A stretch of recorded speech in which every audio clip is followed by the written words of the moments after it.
Welcome back my YouTube channel IGNOU history education channel में आपका स्वागत है। आज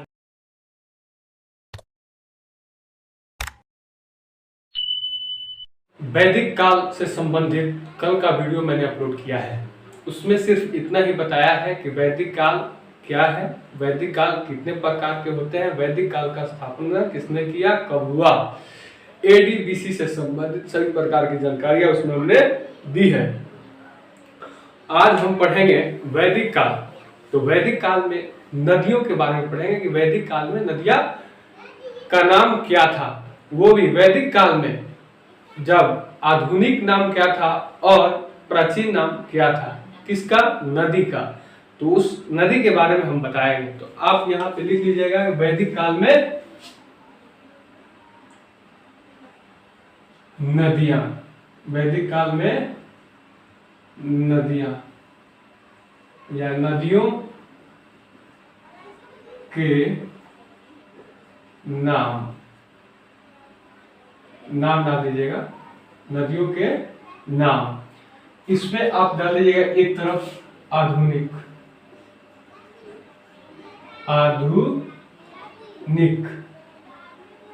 एक तरफ डाल दीजिएगा प्राचीन। यानी नदी का नाम प्राचीन में क्या था, प्राचीन नाम नदी का क्या था, यहाँ पे नाम भी डाल दीजिएगा, नाम प्राचीन नाम, आधुनिक नाम, नदी का नाम, प्राचीन में नदियों का नाम क्या था, प्राचीन में और आधुनिक में। इस तरह से जो खंड डाल दीजिएगा उसमें दोनों खंडों में नाम आप लिख लीजिएगा। तो देखिए सिंधु में, प्राचीन में सिंधु को, प्राचीन में सिंधु कहा जाता था, ठीक, और आधुनिक में सिंध कहा जाता था, ठीक। प्राचीन नाम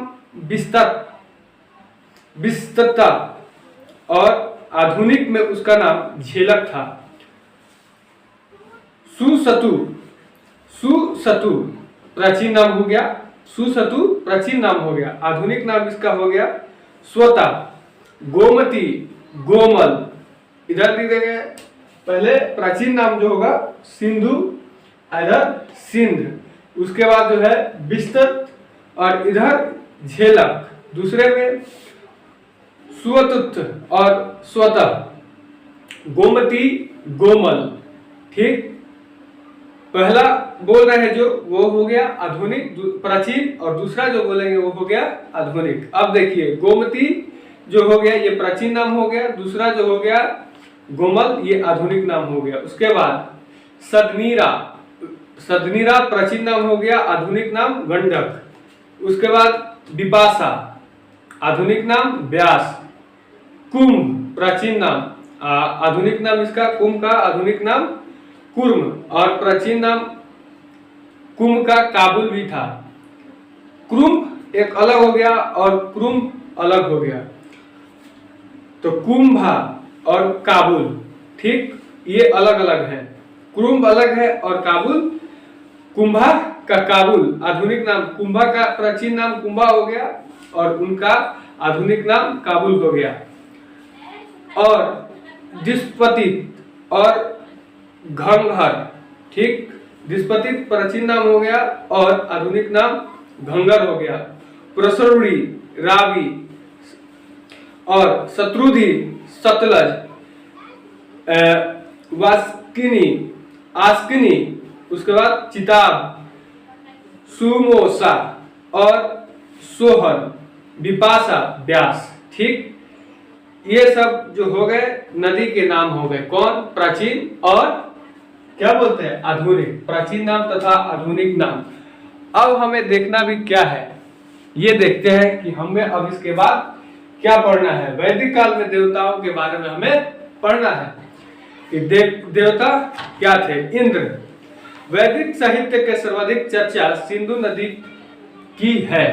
अब देखिए वैदिक काल का सर्वाधिक चर्चा जो है सिंधु नदी से ही चर्चा इसका शुरू हुआ है, क्योंकि यह सबसे महत्वपूर्ण नदी है। कौन सा, सिंधु नदी। अग्नि, इसका चर्चा 200 बार हुआ है। अग्नि जो है ये भी एक देवता है, ठीक, इसकी चर्चा 200 बार हुआ है। वरुण, वायु, सोम, जंगल के देवता सोम थे। तूफान के देवता मारुत थे।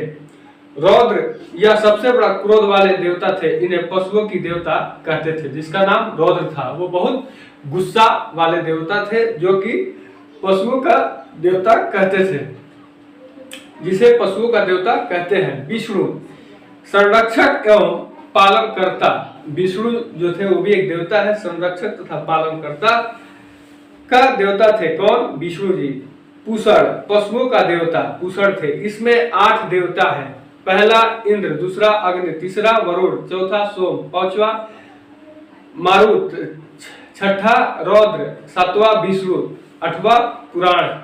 गवशिष्ठ का अर्थ होता है गाय के लिए किया गया युद्ध।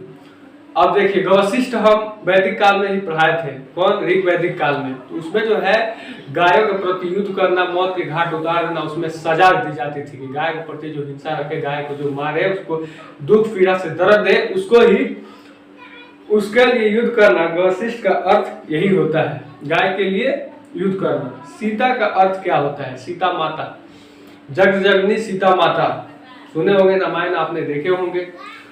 जगजननी सीता माता जो है, इनका हल से जोती गई जमीन पर पड़ा निशान।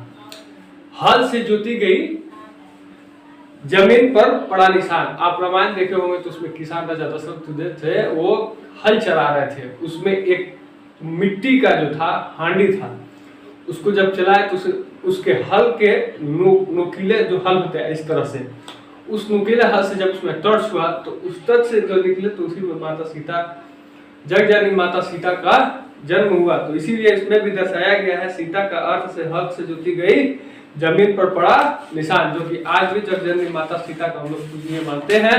और उन्हीं सीता माता की चर्चा वैदिक काल से हुआ है। काल अब देखिए, यहाँ तो हम पढ़ लिए वैदिक काल में देवता 8 देवता है, इंद्र, अग्नि, वरुण, सोम, मर्त्य, रौद्र, विष्णु, पुराण, पूषण। ठीक, ये देवता कौन कौन से है? अग्नि की चर्चा 200 बार किया गया है। वरुण का मतलब वायु का देवता हो गए, सोम का मतलब जंगल का देवता हो गए, मारुत का मतलब तूफान के देवता हो गए, रौद्र का मतलब सबसे क्रोध वाले देवता, ये पशुओं का देवता कहते हैं। विष्णु रक्षक के पालन करता, पूषण पशुओं का देवता। ये सब आप लिख लेंगे अपने कॉपी पे। इसको हम जो बोले ऑनलाइन क्लास का मतलब ये होता है कि जो अगर टीचर लेक्चर दे रहे हो या पढ़ा रहे हो तो उनमें देखिएगा बहुत कम ही बोर्ड का इस्तेमाल करते हैं, सिर्फ दिखाने के लिए। तो हम लोग रास्ता दिखाते हैं, चलना आपका काम है। हम बोल रहे हैं, आपको लिखना है, लिखेंगे तो आपके दिमाग में बैठेगा। पढ़ने का सही तरीका यही होता है। अब आपको गवशिष्ठ का अर्थ हमने बता दिया कि गायों के द्वारा हिंसा युद्ध करने वाले को गवशिष्ठ का अर्थ दिया गया है। सीता का अर्थ हल से जोती गई जमीन पर पड़ा निशान, जो जगजननी माता सीता का उदाहरण है। वैदिक काल में सामाजिक व्यवस्था, जैसे कि हम आज जी रहे हैं तो हमारे पंचायत में मुखिया तथा जिला पार्षद और विधायक की जरूरत होती है। इन सभी की जरूरतों से हम देखते हैं कि हमारे यहाँ सामाजिक व्यवस्था कैसे है। ठीक उसी प्रकार वैदिक काल की सामाजिक व्यवस्था किस प्रकार से है, सामाजिक व्यवस्था हमारे रहने सहने का किस प्रकार से प्रभाव पड़ रहा है समाज के अंदर। इसमें सबसे बड़ा पद राजा का होता है। जैसे हमारे यहाँ प्रधानमंत्री है, वो एक राजा के स्वरूप है, एक देश का राजा है। ठीक, जिसमें जनता चुनती है, ये लोकतंत्र हो गया, उसमें राजतंत्र होता है। जैसे आज भी हमारे यहाँ नेपाल में राजतंत्र ही चलता है। हमारे यहाँ क्या है? लोकतंत्र, लोगों के मन से ही तंत्र चलता है, जिसमें प्रधानमंत्री की चुनाव होती है। अब देखिए, चुनी जाती है राजा किसी निर्णय लेने से पहले विभिन्न समितियों से बैठक की इसकी चर्चा करता था। समितियों, देखिए जब राजा का निर्णय जब होगा तो उस पर पहले बैठेंगे, बैठने के बाद मान लीजिए कोई राजा को हम लोग चुनेंगे तो उसको चुनने से पहले बैठ के समिति द्वारा उसको चुना जाएगा कि किस प्रकार से इनका निर्णय लिया गया फैसला इनका सही है या नहीं है।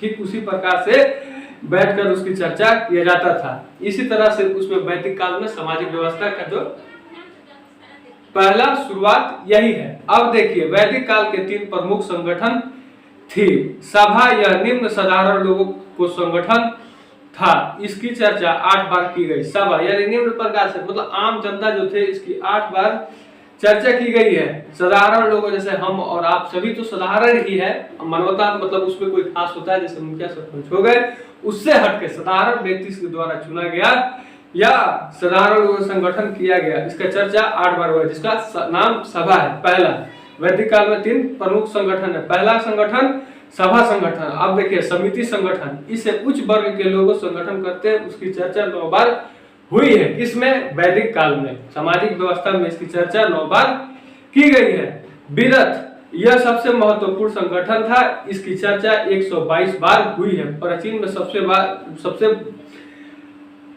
ऋग्वैदिक काल में युग सर्वाधिक प्राचीन संस्था कौन सी थी? तो वही विधत संस्था थी, जिसकी चर्चा 122 बार किया गया है। अब देखिए इसमें जो है सभा तथा विधत की सभा लेने की अनुमति महिलाओं को भी थी। उसी समय से महिलाओं की अनुमति दी गई है सभा में देखने के लिए, देख रेख करने के लिए, बैठने के लिए इत्यादि सभी प्रकार की अनुमति महिलाओं को भी दी गई है। अब हमें पढ़ना क्या है? इस समय मानव के द्वारा किया गया खोज तथा इस समय मटका मृदभांड के प्रकार वगैरह हमें पढ़ना है। तो आज हम 3 टॉपिक इसमें पढ़े। वैदिक काल में 3 प्रमुख संगठन हो गए। पहला वैदिक काल में सामाजिक व्यवस्था, पहला वैदिक काल के देवता, उससे पहले आइए वैदिक काल के नदियां, दूसरा देखिए YouTube के थंबनेल पे हमने टॉपिक लिख रखा है, उस टॉपिक को आप अपने कॉपी पे लिख लेंगे कि ये लेक्चर किस प्रकार से पढ़ा जाएगा, किस टॉपिक पे ये लेक्चर होगा। तो पहला हम देखेंगे नदियों का नाम। वैदिक काल में नदियों का नाम, वैदिक काल में आधुनिक प्राचीन नाम क्या था और आधुनिक नाम क्या है। उसके बाद दूसरे में हम देखेंगे वैदिक काल में देवता कि कौन कौन से देवता है, उनका कार्य क्या था। पहले देवता का नाम लिखेंगे, फिर उनका कार्य लिखेंगे। तो जैसे कि देखिए इधर हो गया अग्नि, अग्नि ये हो गए देवता, ठीक। अब इनका इधर लिख देते हैं कार्य कि अग्नि देवता का कार्य क्या है। इसकी चर्चा 200 बार हुई है। वरुण ये वायु की देवता है। तो देखिए सबसे पहले वैदिक काल में नदियों की चर्चा होगा, दूसरे में वैदिक काल देवताओं का चर्चा किया गया, तीसरे में वैदिक काल में सामाजिक व्यवस्था किस प्रकार से थी उसकी चर्चा किया गया। अब हमें पढ़ना है क्या? इस समय घड़ा, मनका तथा मिंडभाग के 4 प्रकार होते हैं, ये हमें पढ़ना है। इसकी भी एक छोटा सा वीडियो हम अपलोड करेंगे। इसमें भी पढ़ना है हमें सिंधु सभ्यता तथा वैदिक सभ्यता में अंतर क्या है। और उसके बाद वैदिक काल में पृष्ठ दर्शन दिए गए। इस 3-4 दर्शन मतलब पृष्ठ दर्शन और सिंधु सभ्यता तथा वैदिक सभ्यता में अंतर, सिंधु और वैदिक में अंतर देखेंगे। उसके बाद वैदिक काल में पृष्ठ दर्शन के बारे में हम पढ़ेंगे। चलिए इन 2 टॉपिक का वीडियो लेक्चर 21 में हम अपलोड करेंगे, ठीक। आज के लिए इतना ही, मिलते हैं अगले वीडियो के साथ। इसी चैनल पे हर दिन हर एक वीडियो अपलोड होता रहता है। बाय मिस्टेक कोई वजह से कोई काम पड़ गए तो वीडियो अपलोड नहीं होता है। और इतिहास आपको पढ़ना है, अपने सिलेबस को अपने सामने रखें, उसके बाद इसको देखें, अपने सिलेबस को देखें, उसमें जरूर आपको मिलेगा। ये ऐसा सिलेबस है जो कि यहीं से बिटोर के लेके चलेंगे तो आगे चल के आपका एग्जाम में जो होगी सहूलियत होगी, ठीक है। आज के लिए इतना ही। वीडियो पसंद आए तो चैनल को लाइक शेयर एंड सब्सक्राइब जरूर कीजिएगा। Thank you for